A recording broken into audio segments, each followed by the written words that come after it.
24 নং ওয়ার্ডের নির্যাতিত নিপীড়িত এবং মাটি ও মানুষের নেতা আলহাজ মোশাররফ হোসেন খোকন, উনি বারবার কাউন্সিলর হয়েছেন এবং তার ওয়ার্ডে 4টি মাঠ, তার ওয়ার্ডে 4টি খেলার মাঠ তিনি তৈরি করেছেন। তার আগে পরে যারা কাউন্সিলর ছিল তারা একটা মাঠও বানাইতে পারেনি। এই মাঠ নিয়ে অনেকগুলো মামলা হয়েছে, কিন্তু এই মামলা সে ফেস করেছে এবং এই মাঠকে রূপান্তরিত দিয়েছে। আমরা খোকন ভাইকে ঢাকা 7 আসনে এমপি হিসাবে দেখতে চাই। আমরা দেখতে চাই তো, আমরা খোকন ভাইকে ঢাকা 7 আসনের উন্নয়নের রূপকার হিসাবে দেখতে চাই এবং আমাদেরকে খোকন ভাইকে সহযোগিতা করবে ইঞ্জিনিয়ার ইশরাক সাহেব, উনি নগর পিতা, উনি ঢাকা দক্ষিণ সিটি কর্পোরেশন একটা জনজীর্ণ এবং এখান থেকে হোল্ডিং ট্যাক্স কিন্তু কম হয়, উত্তরে ট্যাক্স অনেক বেশি। আমি মেয়র মহোদয়কে অনুরোধ করব যে আমাদের পুরান ঢাকার যে রাস্তাঘাট যানজট এগুলো উন্নয়ন করবেন।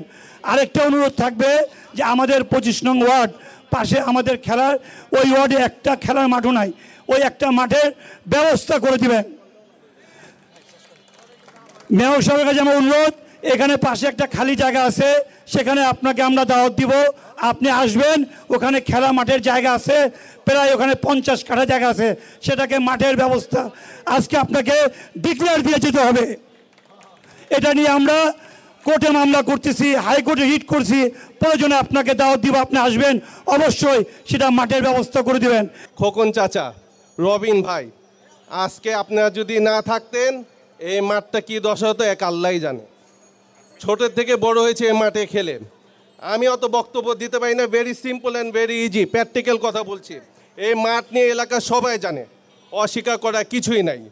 তো সবাইকে রিকোয়েস্ট করব, আজকে আমাদের মেয়র সাহেব আছেন, খোকন আঙ্কেল আছেন, রবিন ভাই আছেন, তাদের জন্য এত সুন্দর একটা অনুষ্ঠান করে আমরা মাঠ উদ্বোধন করতে পেরেছি। তাদের জন্য সবাই একটা গণতালি দিবেন। এটা আমাদের লালবাগের তরফ থেকে তাদের বিশেষভাবে সম্মান দেওয়া হচ্ছে। এবং ফ্রম ডিপ আমি অনারেবল মেয়র সাহেবকে বলছি, ভাই আপনি আমাদের জন্য অনেক করেছেন, আমরা এই ঋণ শোধ করতে পারবো না। আমরা ঢাকায় যারা অল্পতে খুশি, এই অল্পতে খুশির জন্য আপনার জন্য আমরা সব কিছু করতে পারবো। আমরা ঢাকায় মানুষটা এরকম, আপনিও আমাদের ঢাকাইয়া ছেলে। আমাদের একটাই প্রাণ দাবি, এই মাঠটা মা বোনে হাঁটার জন্য চারিদিক দিয়ে নেট করে দিবেন। এটা আপনার কাছে অনেক অনেক রিকোয়েস্ট করছি। এবং খোকন আঙ্কেল, রবিন ভাই, আপনাদেরকে পেয়েছি, বিশেষ করে খোকন আঙ্কেল গার্জেনকে পেয়ে গেছি, আর কিছু লাগবে না। এতদিন আমরা পিত্তহীন ছিলাম, এখন আমরা গার্জেন পেয়ে গেছি।